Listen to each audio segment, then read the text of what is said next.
Hello, good afternoon everyone, and thank you for joining us on this special interview program on Rstv Port Harcourt.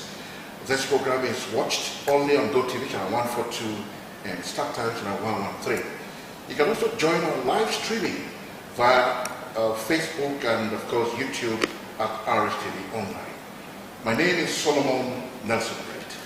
Today, the mobile camera lens of Stewardship moved to the campus of the Rivers State University, and precisely the office of the Vice Chancellor of the university, who will take some time out to tell us some progress they have made so far since he took over the reins of power on campus in the area of academics and of course general administration of the school. So joining me in the interview is Professor Zeb Obipi, is the Vice Chancellor of Rivers State University in Gogo Abel. Vice Chancellor, thank you for joining us. Thank you. First and foremost, let me congratulate you on a well-deserved appointment. Thank you. All right. Okay, how do I start this interview? Let me try this way out. What is the difference between Professor Zeb Obipi, who is the Vice Chancellor, and that of Professor Zeb Obipi as a lecturer? Professor Zeb Obipi, as the Vice Chancellor, is the Chief Executive of the Rivers State University, is at the head of the administration of the university. Professor Isaac Zeb Obipi, as a lecturer, is an employee of the university, expected to engage in teaching, learning, research, publication, and community service. However, there is a common ground for both. In fact, the ascension to being a Vice Chancellor is influenced by the experiences of Professor Isaac Zeb Obipi as a lecturer. And these experiences have accumulated in Professor Isaac Zeb Obipi becoming the Vice Chancellor of Rivers State University. Okay, so how did you emerge as Vice Chancellor? Was it through election or selection? The Rivers State University Law number 4, 2017 has provision for the appointment of a Vice Chancellor. By first, the Governing Council of the University, then the Governing Council will now make recommendations of 3 persons to the visitor of the university, who is the governor of the state.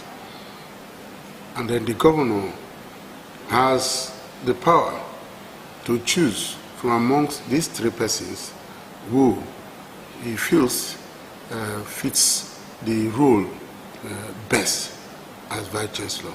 So in my case, in December, and towards the end of the tenure of the immediate past Vice Chancellor, Professor Inerun Sunday Okubile, the Governing Council directed there was an advert for people to apply. About 15 persons applied. We were called for interview on the 17th, 18th, and 18th of February. We attended the interview. By the end of the interview, 3 of us emerged top. I came first, and then 2 other persons. Now, subsequently, the council met, because it was a joint council Senate committee that does this selection in every instance for the appointment of a Vice Chancellor.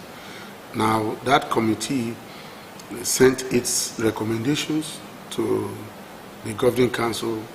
The Governing Council took a decision accepting the recommendation of that committee that the first 3 candidates should be recommended to the visitor of the university, the governor then, His Excellency Sir Siminala Fubara, for him to make a choice from amongst the 3 persons of who should be the Vice Chancellor. And that's what exactly he did. By the end of the tenure of the former Vice Chancellor, on the 5th of March 2025, the next day, 6th of March 2025, again, the government announced my appointment as Vice Chancellor. Of course, it is a statutory role for the governor to perform, that he has to make that choice and make that announcement. So I took over on the 7th of March, Friday the 7th of March, as Vice Chancellor of this university.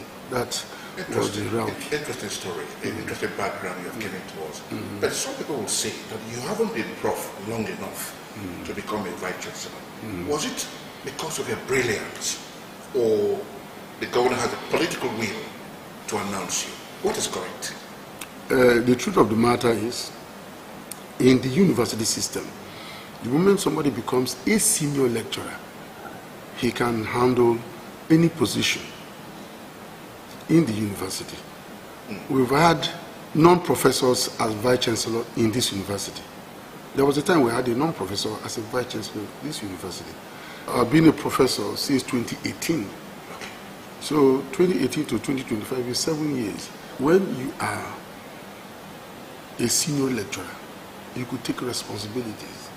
I've also told you that we had a Vice Chancellor, acting Vice Chancellor in this university that wasn't a professor.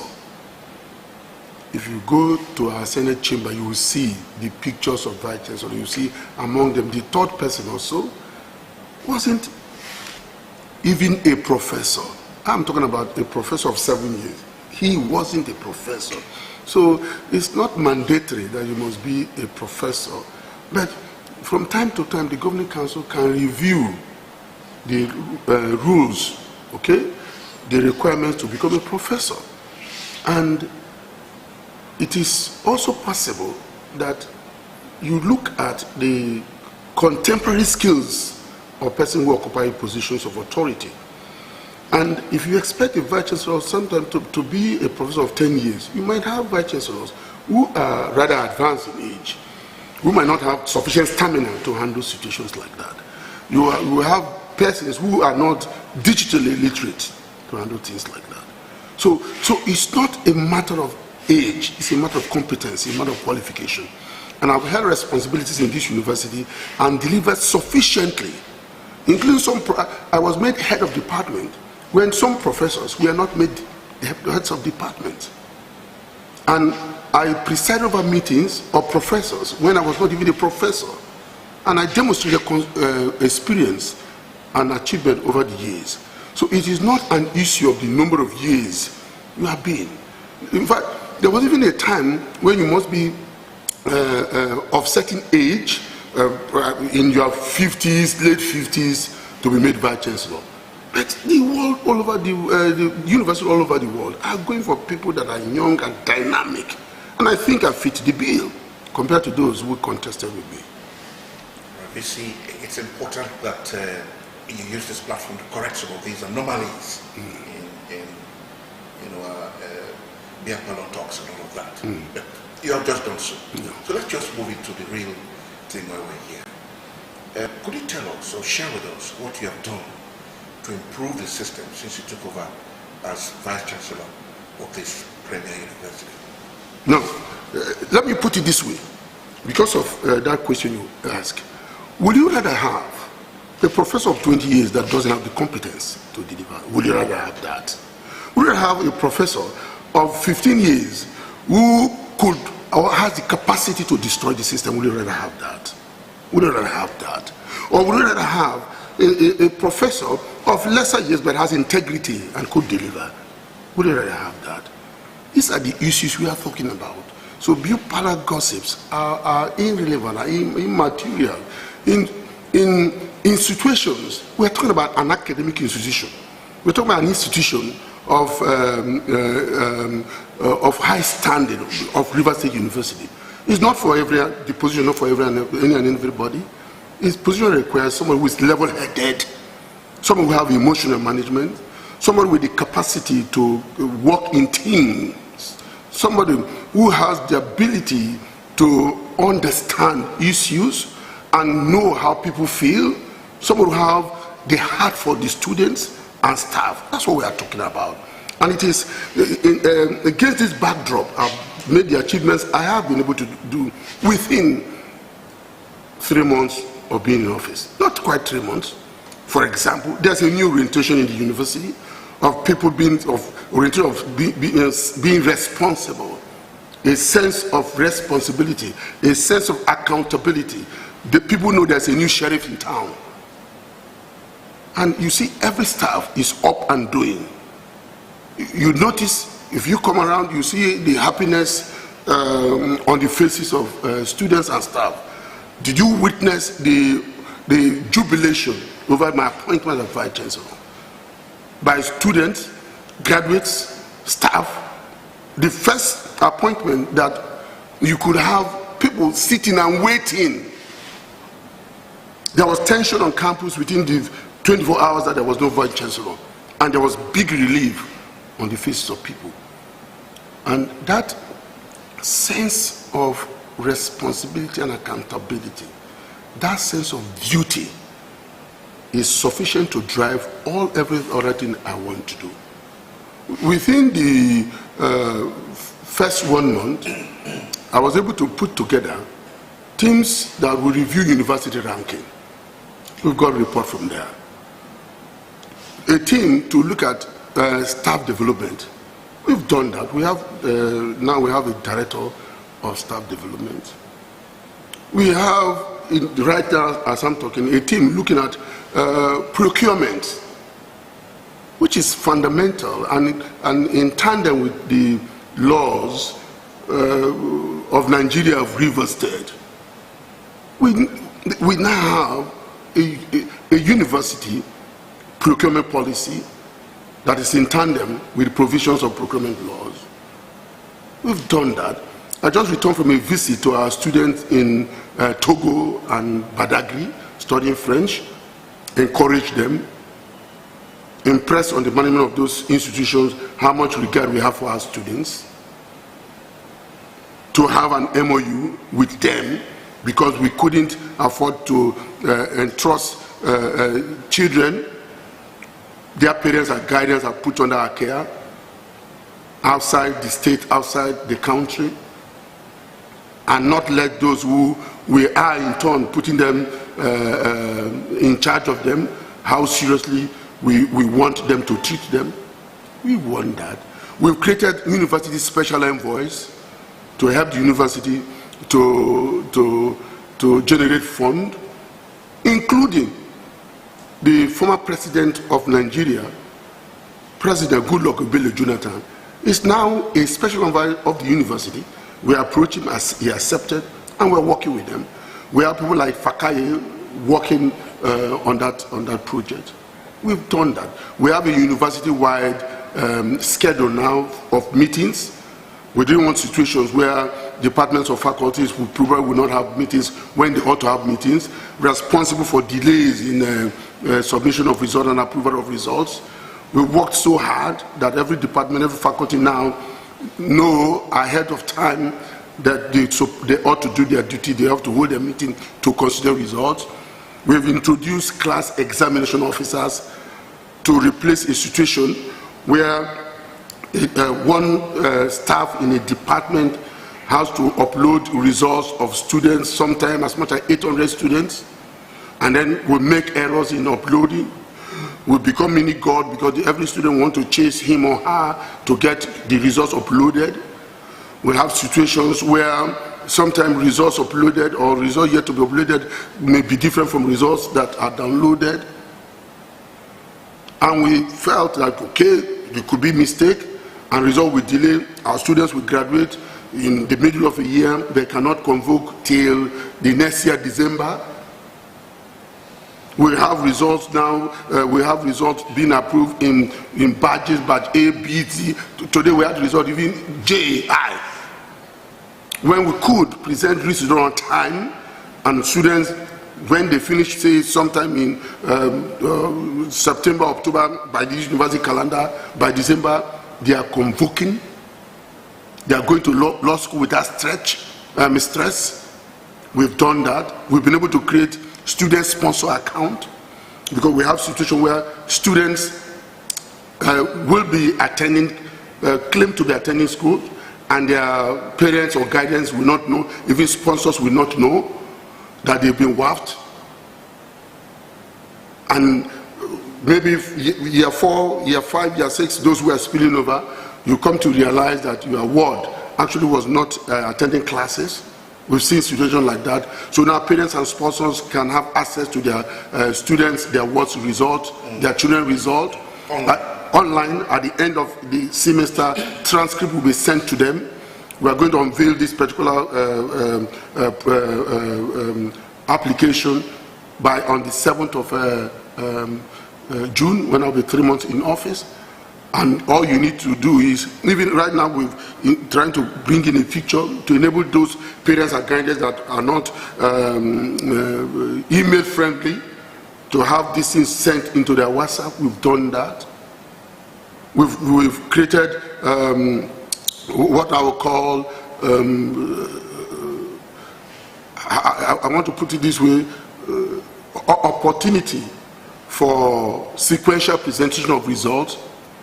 In other words, instead of submission of results, now we're going to have sequential actor presentation of results, result presentation. SAB will call it. In other words, every lecturer will now have to present his or her result at the department at a time that has been scheduled for that presentation. Is it verified by Senate? Yes. And everybody will see the result presented. As you present the result, you are submitting the booklet, you are submitting the marking scheme, you are submitting the attendance register, you are submitting the course outline you use to do that. Everybody will see the analysis of the result, how many persons scored A, B, C, as the case may be. If the student do not do well, we'll ask questions. Is it from the student? Is it from the lecturer? Is it from his teaching method? Is it by the design of the assessment? We're going to be able to do that now. And then, so we avoid the issue of submitting results without submitting booklets. We avoid the issue of mutilating grades because you don't have an opportunity the moment you present your result, because everybody will see the result. We cut out the delay. We have the exam class and officer will immediately go and upload the grades, and we have multiple verification stages. A different person will do the download, the department exam officer, then it gets to the faculty exam officer, and then on dates already scheduled. We've done that. We've worked on our exams and record unit for prompt delivery of student transcript. Now we have a week cycle, 7-day cycle on the application for transcript, and that is the delivery of transcript or sending out of sending transcript out. So if you apply for transcript on Monday, by next Monday the transcript is out.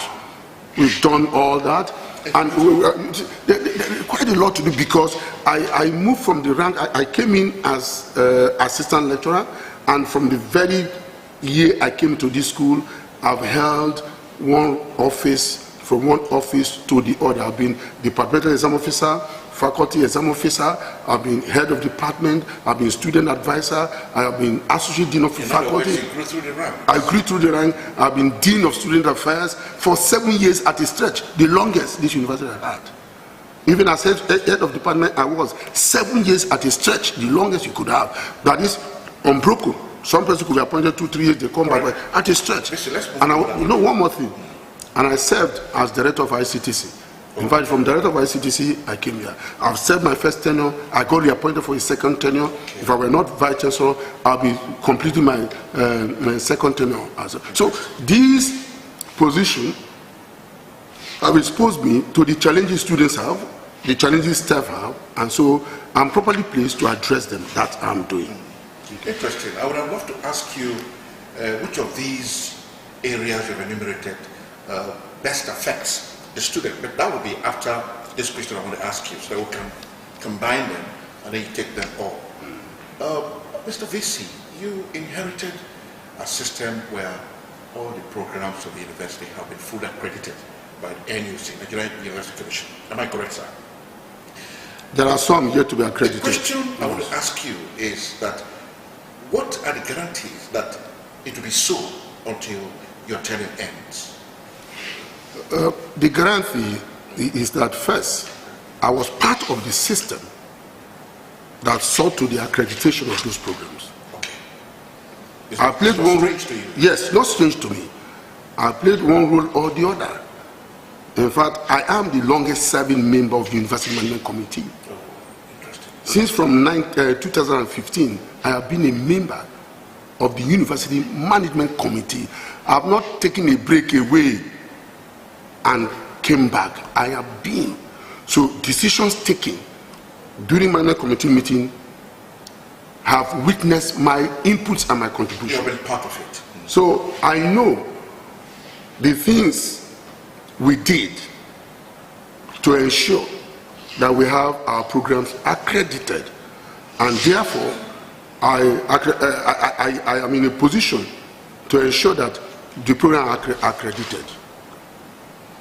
Interesting. Okay, let me just cite something that your predecessor once said. Professor Lerum Okobri once said, and I quote, that I wished that the university would carry out research to provide uninterruptible power for itself. How feasible is this? Now, it is not that we don't have the research. It's more of commercialization of the research. We need fund to get it done. I wish you were here yesterday to see one of our professors give her inaugural lecture, where we talk about food insecurity. If you are listening to that lecture, I'll give you a copy of the monogram. The food insecurity problem in Nigeria is resolvable. We have research output. So what I intend to do is to ensure that we collaborate with industry to provide opportunities to commercialize the research findings of our scholars in this university by our students. Are you aware that one of our students, one of the first achievements I could lay claims to? Research on uninterruptible power. I'm telling you, yeah. Somebody, a student, now just graduated, was able to discover a product that will prevent stealing of crude oil from pipelines. Oh, really? And got an award as far back as in Germany, as far as Germany, and had to ensure that the team put the team together to encourage him and make sure he went to get the award. So we have that. Right now we are working on hydropower. Okay. So it is not that our scholars are not doing the needed research. When they get the research done, in fact, this morning I just approved the director of intellectual property unit to go to Abuja. Some of our findings, research outputs, are patented. We get appropriate copyrights. So that tells you that we are doing enough research. There are still more research to be done, but most of the output of our research have not been commercialized. And that is the reason why probably you feel we are not doing enough. Maybe it is not also publicized enough. Something like that. You can find this research output in several articles published. But you see, one thing is having Nigerian entrepreneurs key into funding the commercialization of these products. Okay, VC, RSU, if you go by the records, have produced an exceptional class of medical students, otherwise known as the G48. Am I correct? Yes. Yeah. So, what is the guarantee that they will not remain idle after their NYC?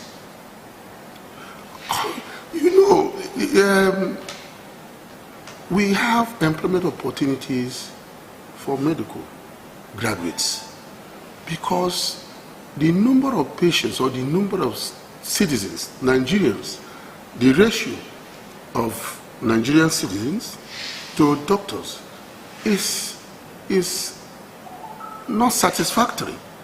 In other words, we need more doctors, and therefore employment opportunities for doctors. They may have preferences, but a doctor having a job, a doctor being self-employed is very imaginable, is very possible. So we are not envisaging a situation where we're going to produce doctors that will not have a job.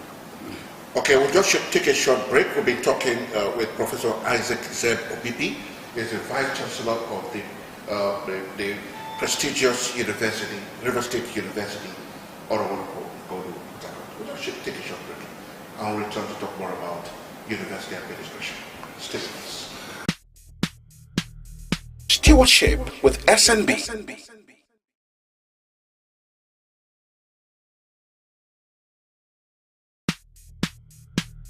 Stewardship with SNB.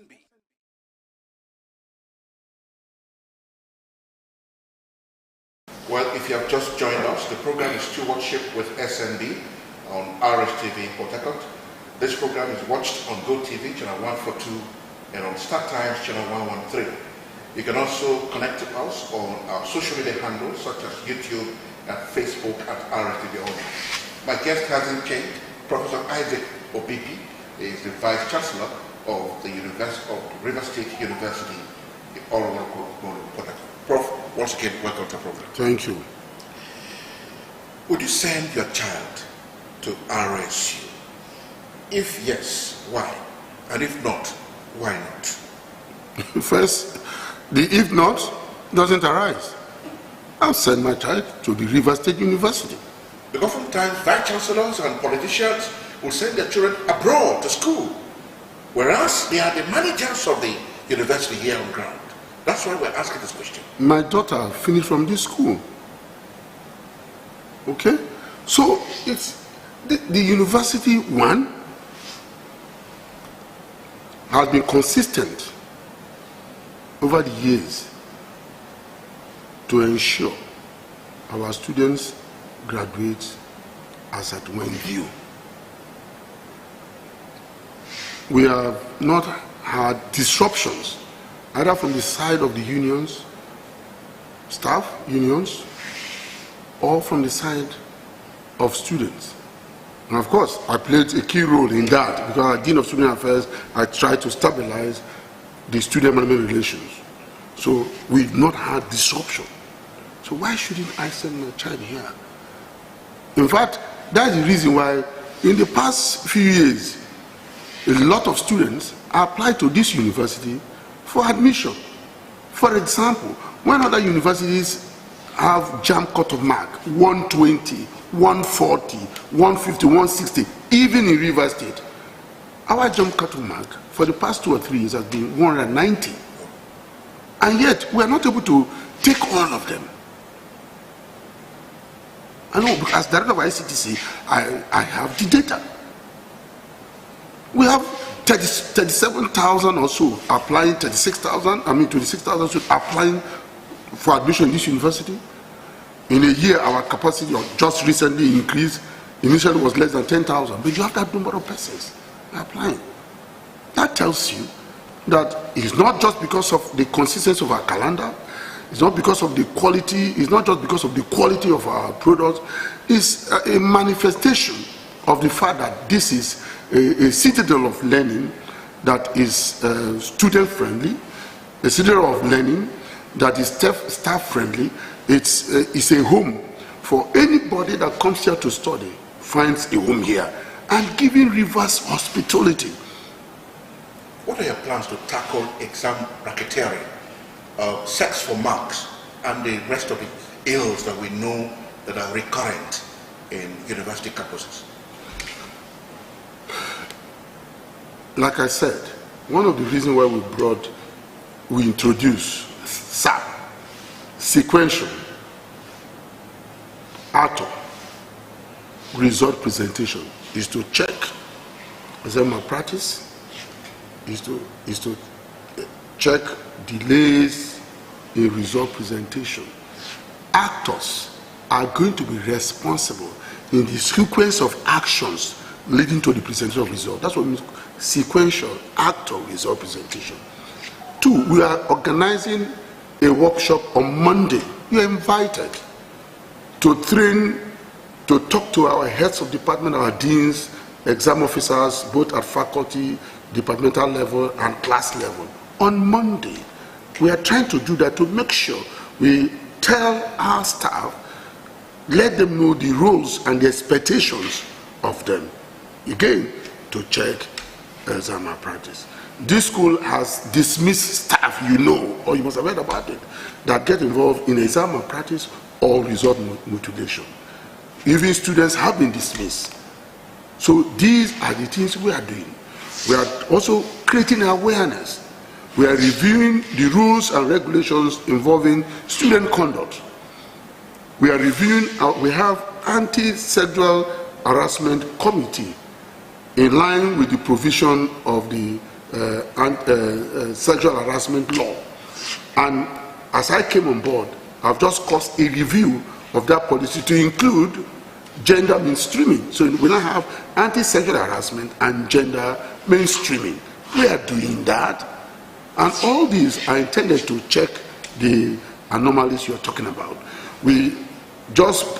Management just approved the setting up of a committee for anti-drug abuse and cultism, so that we could develop. We have regulations, you know, scattered here and there involving students relating to student involvement in cultism.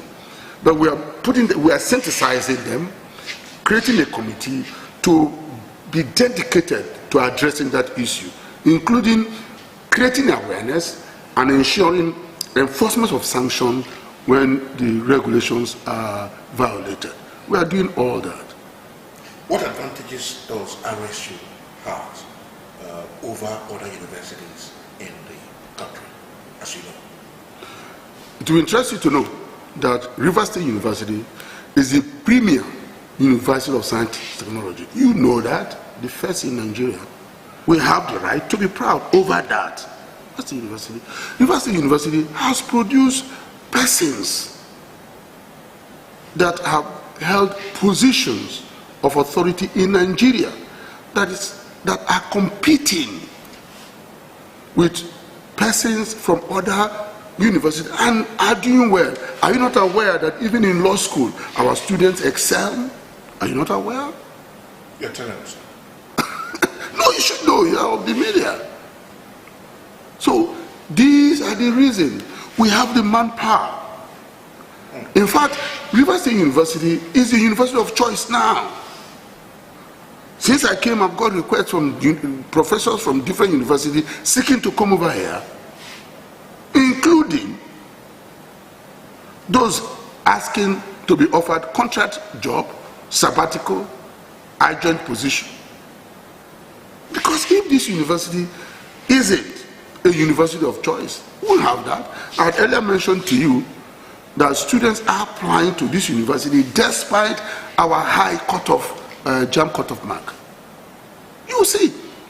Now this year, JAM, we are waiting for JAM to send us the list of those who have applied to this university. And you will see the number. So this university is a university of choice because we have the resources, because you can see how serene our environment is, because our staff are very productive, because we are consistent in our calendar. Some universities are running 2 sessions together. They are running 2022, 2023, and 2023, 2024. Some are running 2023, 2024, 2024, 2025. Because of incessant strikes.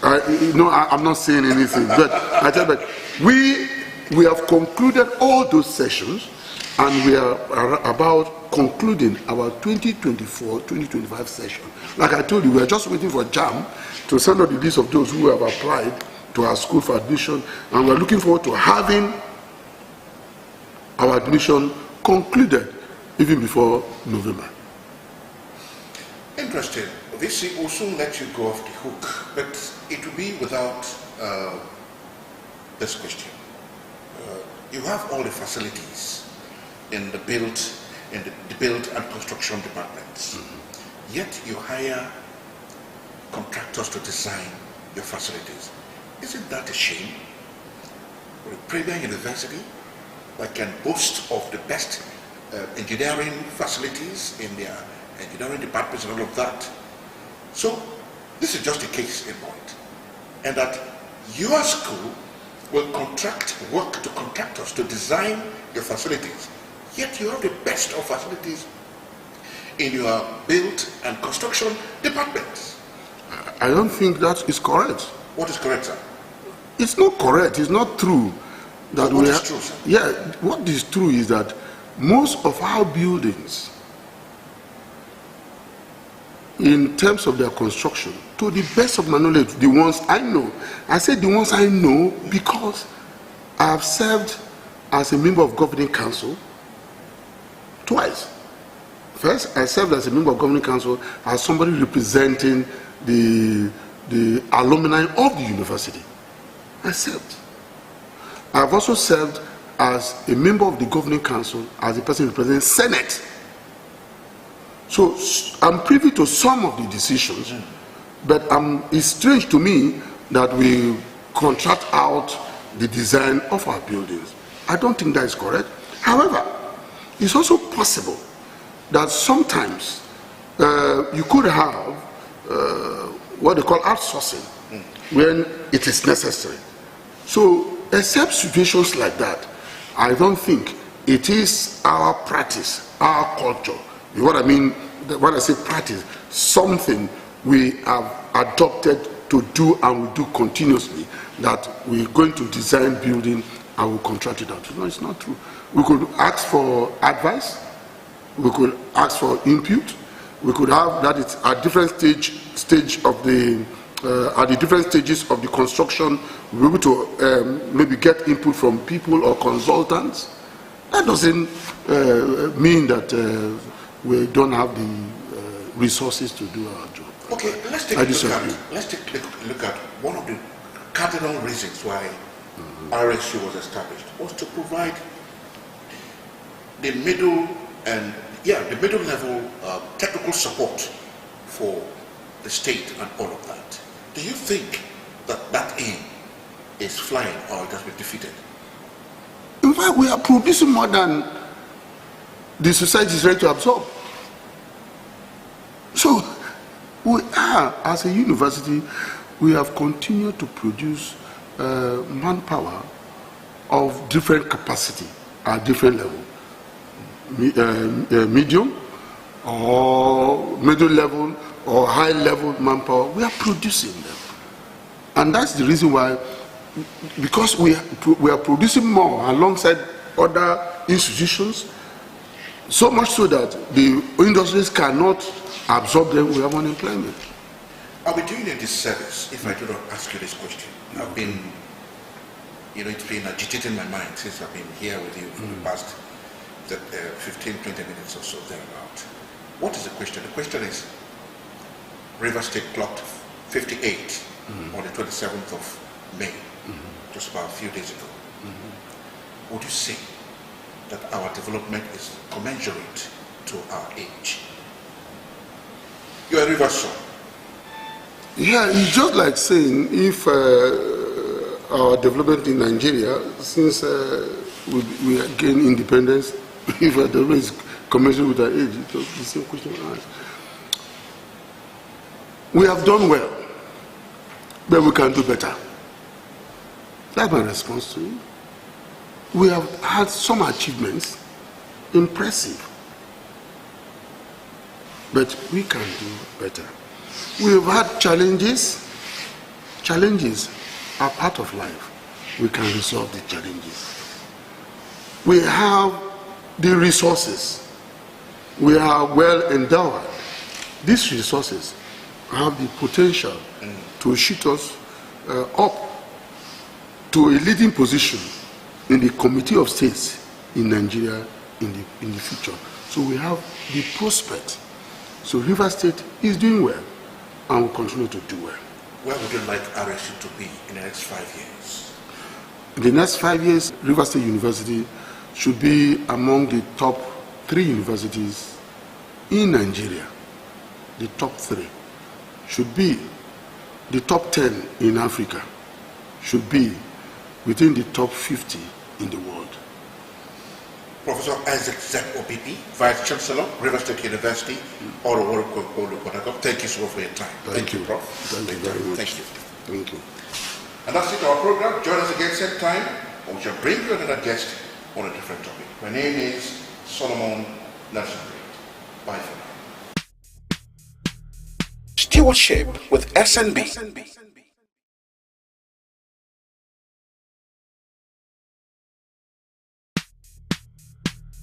Stewardship with SNB.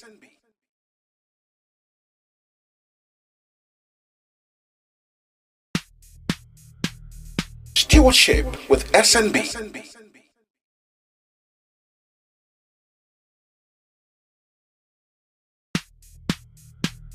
Stewardship with SNB.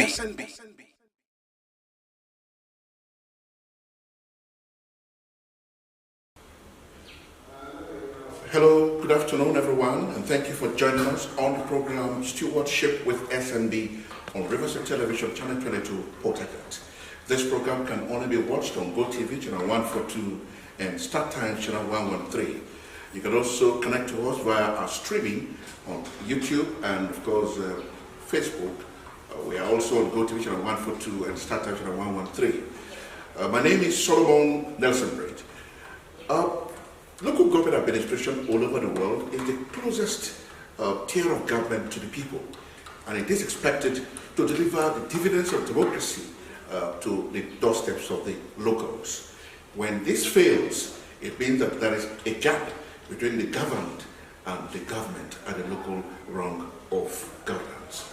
Today, stewardship is entire local government area to find out how far the sole administrator of the local government area has fared within the period he has held this office as sole administrator of Thai local government area. With me first is Sir Chief Nta Ebenezer Letam, is the administrator of Thai local government area. So you're welcome to our program. Thank you. Others with me, may just kindly introduce themselves. First, let's get to meet you. My name is Dr. Fubara Barapakaye, the Director, Works, Transport, Housing, Land and Survey Department of the HLGA. Let's also have you to introduce yourself, please. My name is Felix Biiragbara. I'm the Secretary of Council. Then? Well, my name is Nyeche, Adibe JP, Director of Administration and General Services, Thai Local Government Council. Let's turn to the administrator, who is our focal point today on the program. Sir, where did you expect this appointment to come to you? How did you receive the announcement of Sir Nta Ebenezer Letam, the sole administrator of Thai local government area? How did you receive the news? Let's start from there. It was a joyful news when I had it. Okay. So I received it with all my heart, willing to do the work for which I have been appointed. So how did people receive you? Oh, it was massive. The people were extremely happy when they heard that I have been announced and inaugurated as the administrator of the local government area. Is it because of a track record or because you are not a politician? Am I correct? Yes, I've been a teacher all my life. Okay. Okay, so you're in touch with the people from that level that you were a teacher. Yes. All right, so what's your relationship with the staff of the local government area? I think it has been well since I came here. They've been happy, and I have met their requirements, their desires, and their requests. Such as? Payment of salaries. There was a day I came here and I have to do something for those who came early. Oh, really? Okay, for coming... This is to attract others to be coming early, and I have seen that each time I come to and I see those who are working seriously because I have identified them. So when I come and see them, I do some, what do you call it? Okay, you motivated them? Yes, so okay, I do some motivations to them. Okay. And they are very glad. You send some prayer points to their accounts. Interesting. Yeah. All right. Okay. So, for you to be able to send extra prayer points to the staff, it means that you met plenty of money in the coffers of the LGA. How much did you meet, and how much do you intend to leave? It's not a case of making plenty of money. It's a case of willpower. Because if I made plenty of money, I could have decided to make use of that money myself. But I didn't want to go into that. Whichever thing, the money there is not my own. It's the people's money. It's the Thai people's money. So how much was it that you met? It was about 400 and something million, over 400 million. And you met? Yes. Okay. So you won't be administrator forever. How much do you think you will leave behind when you are leaving office? That depends on the quantity of work at hand. Interesting. All right, I'll come back to you, administrator. Let me first talk to the director of finance. Works, sorry.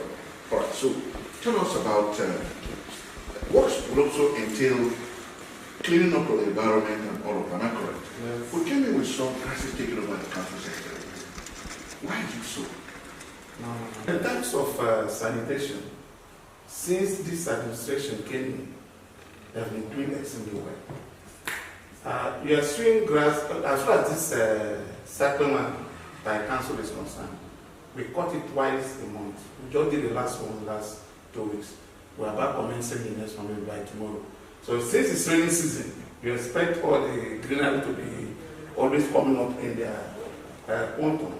Then, if we did not end here, we have what community-driven sanitation, where we draw youths from several communities and make sure that the community is clean.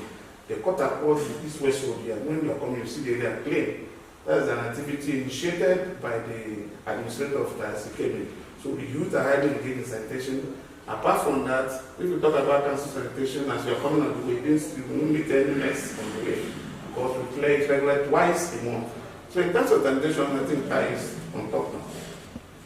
Council Secretary, in all honesty, would you say Thai local government area is cleaner, safer than the administrator met it before? Well, I will say so because I know that Thai has been relatively peaceful, even if there have been pockets of security breaches here and there. And it's not common to Thai, it's not peculiar to Thai, at least, but I want to say that everybody will agree that Thai has been, I think, the most peaceful among the local government, or one of the most peaceful among the local government areas in Rivers State. So, since this administration came on board, I think there have been regular interfaces with security agencies. You know that security meetings have been held here, and security agencies have availed the council with security issues they have, or they've experienced, they come in contact with in communities.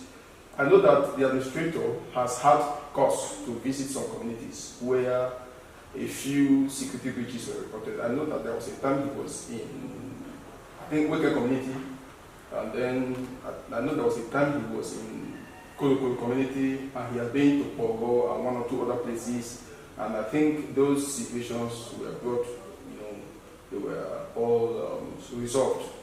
And so as we speak now, I think security breaches in Thai have been resolved significantly. So I think where that is now in terms of security, I think it's better than all. So the LG is safer than the way he met it. Yes, that's all right. I'll come back to you. Let me talk to Dr. Nyeche. You are in charge of administration and general services, which may also include education. So tell us, what has the administrator or the management of the Thai local government area done in the area of education to improve education in Thai local government area? In all honesty, I will say that the administrator has done perfectly very well. Why do I say so? As he came on board, he took a personal tour to all the primary schools in Tai local government area, which is under his watch. Not only the primary school, including health and others, where he took a tour. Now, narrowing it down to the education. He went and met some dilapidated schools.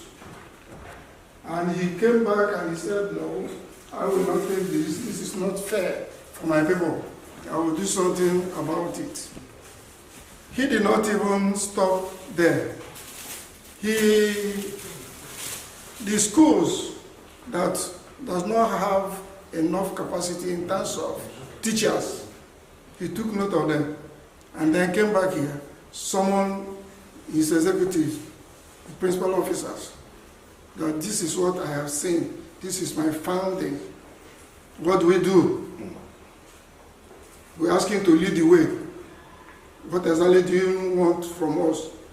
He said that those schools, those dilapidated ones, he's going to work on them. We look at it.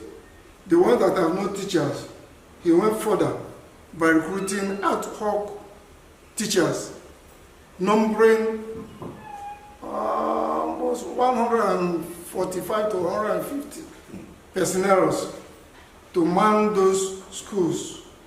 You know, and it was a laudable one. Everybody was like applauding him. Paying those ad hoc staff about 150 is not easy. In addition to the traditional staffs and the ongoing projects, litters everywhere in the compound and elsewhere in the HLGA. My chairman, or my administrator, did not also stop there in terms of education. He went further to propose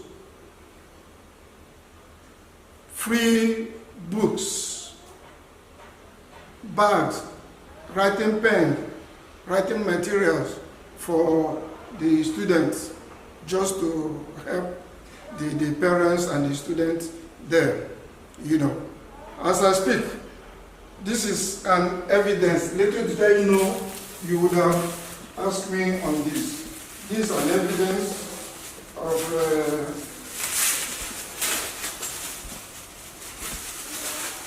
the laudable project of the administrator. Just to help and assist the school. You can see his picture and the state administrator. If only we are aware that this kind of question would have come up, this other school bag and all the rest would have made them all available here. Thank you very much. All right, let me now turn to the administrator. You are the head of affairs. How many primary schools do we have in the local area? And how many of them have you touched? We can see exercise books and all of that be distributed. How many schools got this gift from you? To be honest with you, I have not started this process. Oh, you've not started? Okay. I have not started. And I want to take a tour of the LGs and the schools to know their number before we can distribute these exercise books. Okay.